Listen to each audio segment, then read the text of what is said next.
I don't care. I'm filming this video now. I'm literally over it all. We're all over it all sometimes. Where is my little brother? I have to tell him the news.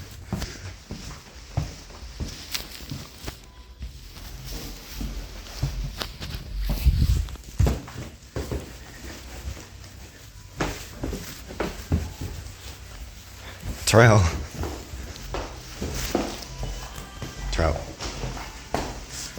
My little brother. Oliver Tree has died. Oliver Tree died. He died to... Tree? Who the fuck is Oliver? Oh, who the fuck is that? You don't know who Oliver Tree is? I'm talking about that nigga with the fucked up haircut. Now I know looks maxing, getting procedures done is all the rage right now, but I just want to remind you guys that that is not the only option. Being ugly is not that bad, and as a guy who's incredibly ugly, roughly a 2.2, 2.3, life is really epic being ugly. And no matter how strange you think you look, no matter how ugly you feel, you're actually incredibly beautiful. You are actually perfect as you are. There's always gonna be one more thing you want to change. Oh my God, I'm getting older, I'm getting wrinkles. Who cares? That's building character. That's what makes me me. That's the part of myself that adds value because I am one of a kind. I don't look like everybody else. That is beautiful. Just learning to love yourself is the job. It's in here. This is all a facade. This all fades. And when you're doing these things to try to impress other people that you don't even care about, why? What reason? You are beautiful. You are amazing. Learn how to love yourself. Learn how to embrace the imperfections. That's you. You don't need to change you for other people that you don't even like. You're dope. You're beautiful. You're perfect. Someone needs to tell you. And it's gonna be this ugly guy. Guess what? Power in numbers. We are an ugly army. We're ugly maxing. Who needs all this other stuff? You are you. That is more than enough. You are perfect. Don't listen to anybody else. You're enough.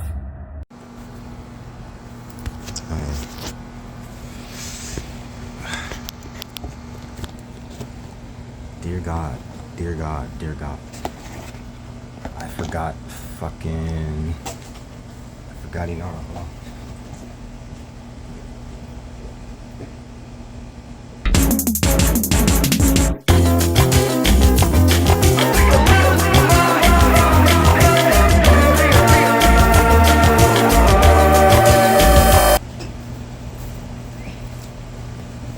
I got them, her, it.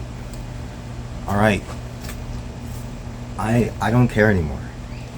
I am in another state that feels similar to mania, and I'm uploading this video no matter what it sounds like or how it comes out. I've had so many thoughts over, I don't know, the past few weeks more, and I could not get them out into a video format because frankly,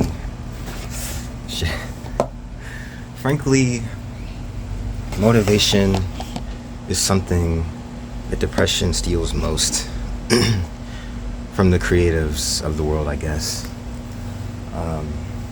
That sounds really pretentious, kinda, considering I don't think I create enough to be considered a creative, to be honest. But either way, the passing of a young artist that I sometimes listen to has spurred me to make this. It was sudden, and to be honest, I'm not one to really get all upset or grieve about public figures, celebrities, no matter how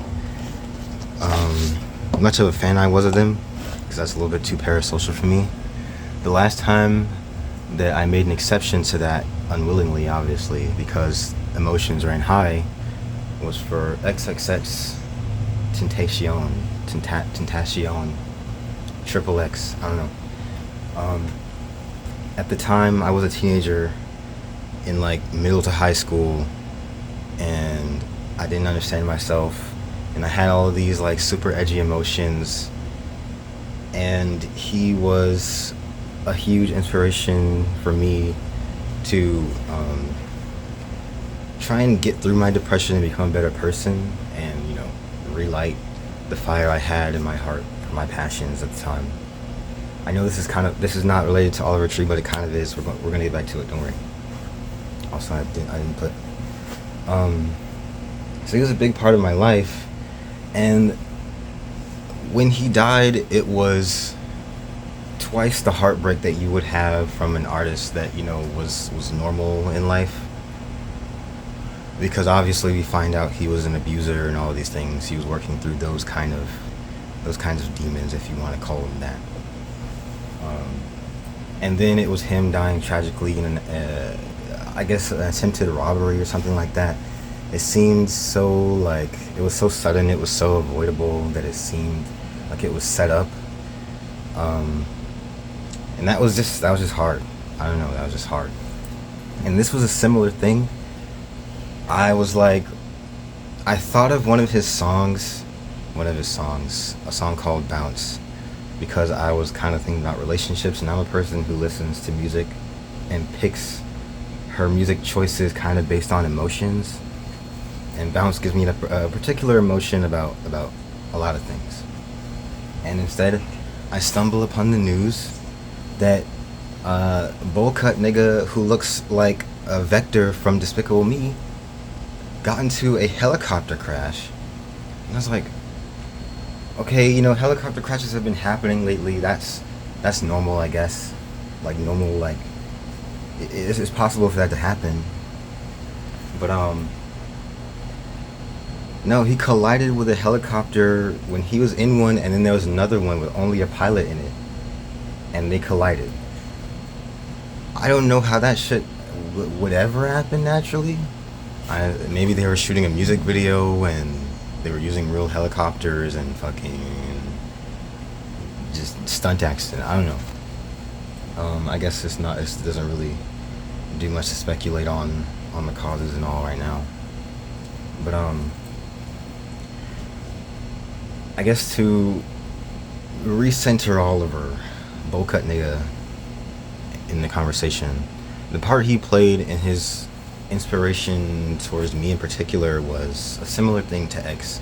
It was helping me portray emotions I did not understand at the time, because I actually related to Oliver Tree's underlying struggle, much like I related to X's and other artists as well. This is not like an X glazing video in disguise,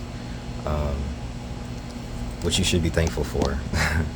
It's really hard to be appreciative of him as an artist, given that in some manner, people say separate art from artist, but in some way the artist was the art and the things he did were involved.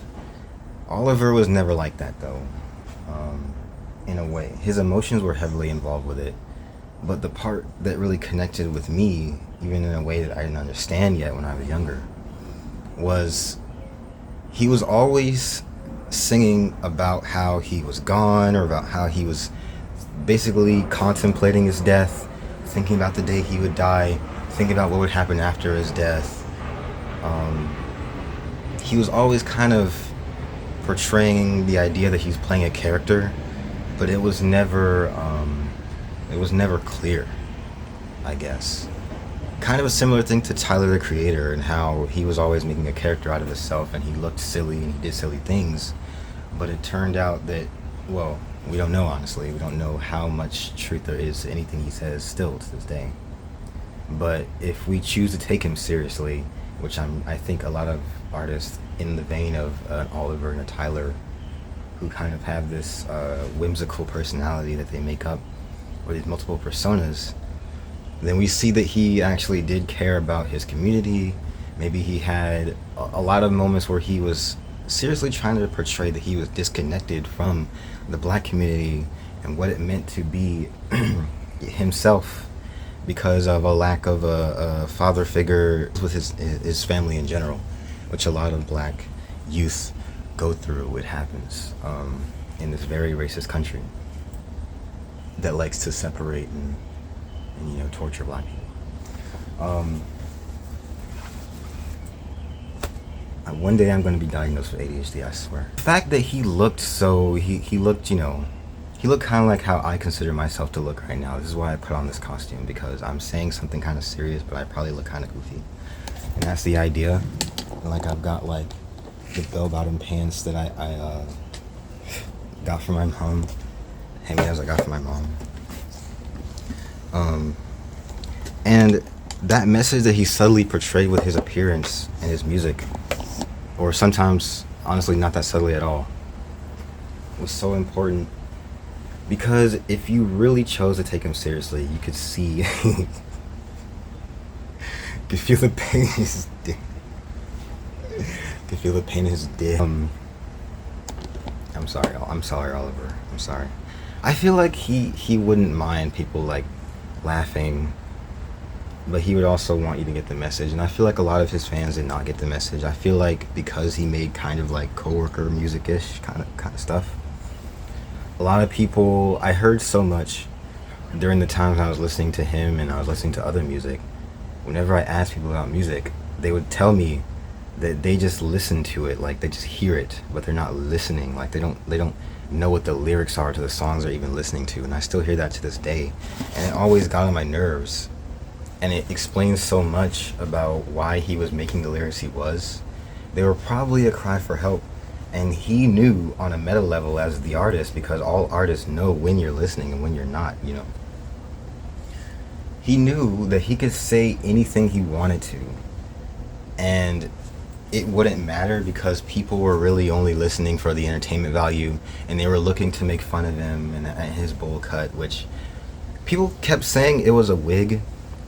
I'm gonna be honest, just based on how hard this fucking wig was to put on, I don't believe that. Like, I was also one of the people who speculated, but I would never outright say anything, because I'm just an observer, bitch. I don't really, you know, I don't really put opinions out there sometimes, unless I'm making this video now, and the multiple other videos that have been opinionated. But also, honestly, I was just saying what was true, and if you don't believe it, fuck you, buddy.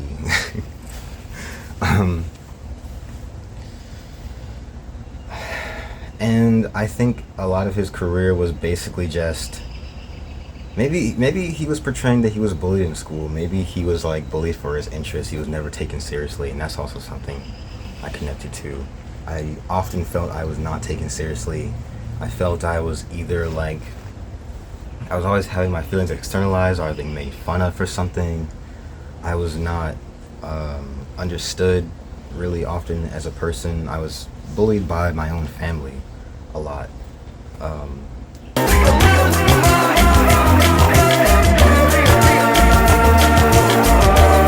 And that like still kind of happens today, even with people that are younger than me. The friends I used to keep around, they would just kind of point and laugh, and I would be like the jester sometimes. And it would make me distance myself from people, because I felt if I'm not going to be understood when I'm being genuine just because I may look a certain way or act a certain way, to quell that pain I always feel on the inside, just because I take the route of taking something not so seriously, doesn't mean I'm not a serious person at times, and it doesn't mean that my struggles or my preferences or my boundaries, my space, it doesn't mean all of that is invalid. And I feel like so many of his fans missed that because they were the types that were not listening, you know. I will put some comments probably around there that I screenshotted from earlier, which was portraying this idea. I did pretty light research. I don't know if I'll ever do a deep dive on this guy or any kind of artist. Maybe not. But what I got from it was so many people were just saying, you know, the basic rest in peace and whatever. And they were also, a lot of them, making jokes, and that was from 5 years ago. And there are other people who are really seriously analyzing it, and that would get some attention, and that's nice. But you know, there are two things going on here. It is like I said, people just not listening to the lyrics honestly, and kind of not having the choice to take it seriously because they don't really know. And then the other people who are like, you know, you probably shouldn't be getting parasocial anyway. most art is an artist portraying their emotions, and you know, it's gonna be what it is. The artist may work through it. They may get a therapist. They may not. Ultimately, it's out of your hands as a fan. And that's just what it is. But I still nonetheless enjoyed when fans genuinely had empathy and took a look at just the raw emotions being portrayed, even if it was, you know, even if you had to look past a few things, you had to look past, like I said earlier, the fact that he looks like Vector. I didn't even acknowledge through the whole video. Also, I said I said very far back it was the end, but it's not. This part's the end, I swear. I didn't even acknowledge that I took off the mask. Lately, I've been feeling like putting on that mask and putting like all of these barriers between me and other people has been like, it's been saving me a lot of pain, but it's also been hurting me in a lot of ways. And if my confidence is going to be shot down by myself in my own head, by my own depression, I don't know, like other people that I actually like, you know, judging me, like opinions that I actually accept and respect, that's a better alternative. So I don't know, whoever sees this, I hope you got something good from it. It's hot as hell out here, and I'm wearing this big ass jacket because it's like the only one I had that would like kind of mimic his jacket, the rainbow colorful one. I don't wear a lot of colorful shit unless it's like pink, and I guess these blue jeans. I just lifted my legs so high. Yeah, red. I like some red. Hold on. All right, that's the end. I didn't know Koji don't react.